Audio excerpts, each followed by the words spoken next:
नमस्कार, मैं डॉक्टर हिमानी भाटिया, राजकीय स्नातकोत्तर महाविद्यालय बारा, हिंदी विभाग में कार्यरत हूँ।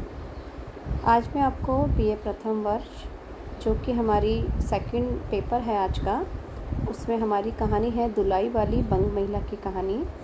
उसके कुछ निबंधात्मक प्रश्नों के ऊपर प्रकाश डालूँगी। दुलाई वाली कहानी, जैसे कि हमने आपको इसकी व्याख्याएं पहले पढ़ा चुके हैं और आपको पीडीएफ भी हम लोग भेज चुके हैं। आज हम आपको दुलाई वाली कहानी की विशेषताएं बताएंगे।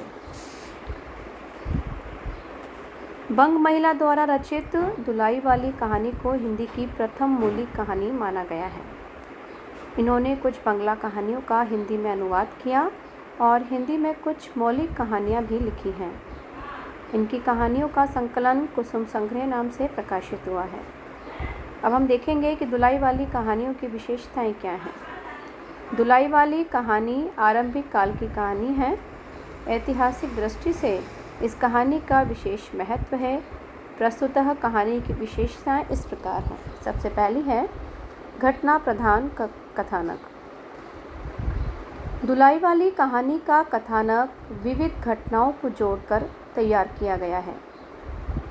काशी से बंशीधर का पत्नी के साथ प्रयाग लौट आना, उनके मित्र नवल किशोर का तार आना और उसके द्वारा दुलाई वाली का स्वांग रखकर रेल में सफ़र करना आदि कुछ प्रमुख घटनाओं को जोड़कर प्रस्तुत कहानी का कथानक जोड़ा गया है।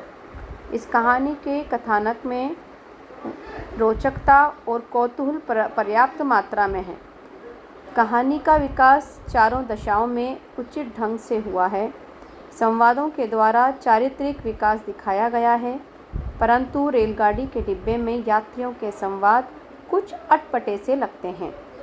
यह कथानक विस्तृत नहीं है, परंतु घटनाओं का विवरण देने से कुछ लंबा बन गया है। सहज हास्य का समावेश इसकी अन्यतम विशेषता है। हम इसका नेक्स्ट पॉइंट देखेंगे, स्थानीयता की रंगत। दुलाई वाली कहानी में आंचलिक कहानी की तरह स्थानीयता का पुट मिलता है। अब उदाहरण के तौर पर हम ये बोल सकते हैं कि जैसे रेलगाड़ी के छूटने पर डिब्बे में बैठी औरतें घूंघट वाली औरत की सिसकियाँ सुनकर आपस में वार्तालाप करती हैं, तो वे ठेठ ग्रामीण बोली में तथा अवधी भोजपुरी के शब्दों का प्रयोग करती हैं। उन औरतों की बातों यद्यपि बेसिर पैर की होती हैं, यानी कि उनकी बातों का कोई मतलब नहीं होता, कोई उद्देश्य नहीं होता है, परंतु वे इलाहाबाद के आसपास के वातावरण की सुंदर व्यंजना कर रही हैं। इससे कहानी में काफ़ी रोचकता और कथानक में गतिशीलता दिखाई देती है। यह इस आरंभिक कहानी की अन्य उल्लेखनीय विशेषता है। नेक्स्ट पॉइंट है हमारा पुरानी लोक कथा शैली। दुलाई वाली कहानी का विकास पुरानी लोक कथा शैली में किया गया है। कहानी के आरंभ में रेलवे स्टेशन पर सवारियों के चढ़ने, उनके उतरने तथा दूसरे रूम में दुलाई ओढ़े स्त्री के वर्णन में लोक कथा शैली की तरह कहानी लेखिका ने अपनी तरफ से सब कुछ वर्णन किया है। बंशीधर द्वारा अपने मित्र नवल किशोर के हंसी मजाक के किस्से कहने में यही शैली अपनाई गई है। इस कारण कथानक में पर्याप्त रोचकता भी दिखाई देती है। नाटकीय पूर्ण समापन। दुलाई वाली कहानी का अंत अति चमत्कारपूर्ण और नाटकीयता से युक्त है। मुगल राय से लेकर इलाहाबाद तक बंशीधर घूंघट वाली स्त्री को कोई अपरिचित महिला मानता रहा और उसे स्टेशन पर गाड़ी से उतार कर यह जानकारी करने स्टेशन मास्टर के पास आ जाता है और वापस आने पर वह उस महिला को अपनी जगह नहीं पाता है। दुलाई ओढ़े महिला भी रहस्यपूर्ण लगती है। स्टेशन पर चारों ओर खोज करने पर उसे दुलाई से मुंह खोलकर नवल किशोर मिलता है। इस तरह नाटकीयता से नवल किशोर और उसकी नई बहू से बंशीधर का मिलना होता है। इस तरह का कहानी का अंत होने से यह प्रभावशाली कहानी लगती है। इसका अगला पॉइंट है दाम्पत्य जीवन की मधुरता। प्रस्तुत कहानी की ये विशेषता मानी जाती है कि इसमें बंशीधर और नवल किशोर के दाम्पत्य जीवन को मधुर बताया गया है। बंशीधर अपनी पत्नी को विदा कराने अर्थात लेने के लिए अपनी ससुराल काशी आता है। उसका अपनी पत्नी जानकी से हास परिहास चलता है, मतलब हंसी मजाक। नवल किशोर तो उस हास परिहास का जीवंत पात्र है। जानकी भी उसके मजाकिया स्वभाव का उल्लेख किया करती है। रेलगाड़ी में दुलाई वाली बनकर नवल किशोर अच्छा मजाक करता है। इस तरह इसमें दाम्पत्य जीवन को हंसी खुशी के साथ गुजारने का संदेश दिया गया। मध्यम वर्गीय समाज का चित्रण। इस कहानी में मध्यम वर्गीय समाज का यथार्थ चित्रण किया गया है। बंशीधर के ससुर की मृत्यु हो जाने, उसके एकमात्र साले के बीमार पड़ जाने और विधवा सास द्वारा परिवार का भरण पोषण करने का इसमें यथार्थ चित्रण किया गया है।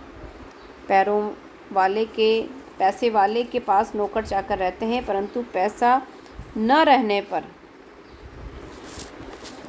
पर घर के नौकर भी भाग जाते हैं और सारा काम स्वयं ही करना पड़ता है।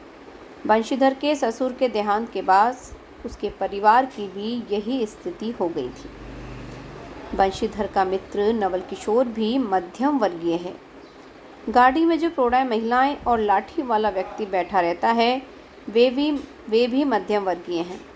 उस समय बंशीधर एक दर्जे का टिकट लेना अपनी इज्जत के अनुरूप मानता था, परंतु उसमें जगह न मिलने पर तीसरे दर्जे का टिकट लेकर सफ़र करता है।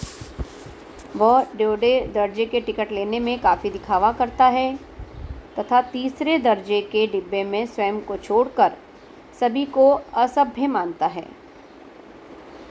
यह स्थिति उसकी हीन भावना का यथार्थ चित्रण दिखाती है। सामाजिक यथार्थता का चित्रण भी इस कहानी में किया गया है। दुलाई वाली कहानी उस काल में रची गई है जब भारत में स्वदेशी आंदोलन चल रहा था। इसमें नवल किशोर को विलायती माल का विरोधी और स्वदेशी का कट्टर समर्थक बताया गया है। इसी प्रकार बंशीधर स्वयं भी स्वदेशी धोती पहनने का आग्रह करते हैं और नारियां उस समय घूंघट में रहती थीं। नवल किशोर की नववधु और दुलाई वाली के घूंघट के कारण ही कहानी का कथानक रोचक बन जाता है।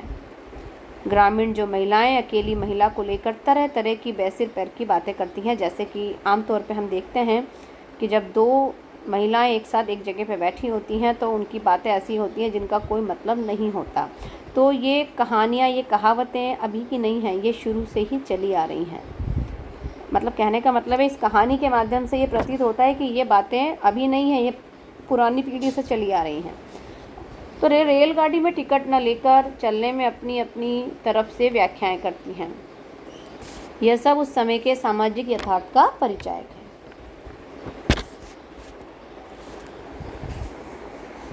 अब हम निष्कर्ष की बात करते हैं तो इस तरह संक्षेप में कहा जा सकता है कि बंग महिला श्रीमती राजेंद्र बाला घोष की दुलाई वाली कहानी अनेक विशेषताओं से मंडित है। इसमें कथानक का विस्तार, विकास, पात्रों की भाषा में आंचलिकता की रंगत, सामाजिक समस्या का वर्णन और लोक कथा शैली में जीवन जगत का यथार्थ अंकन किया गया है।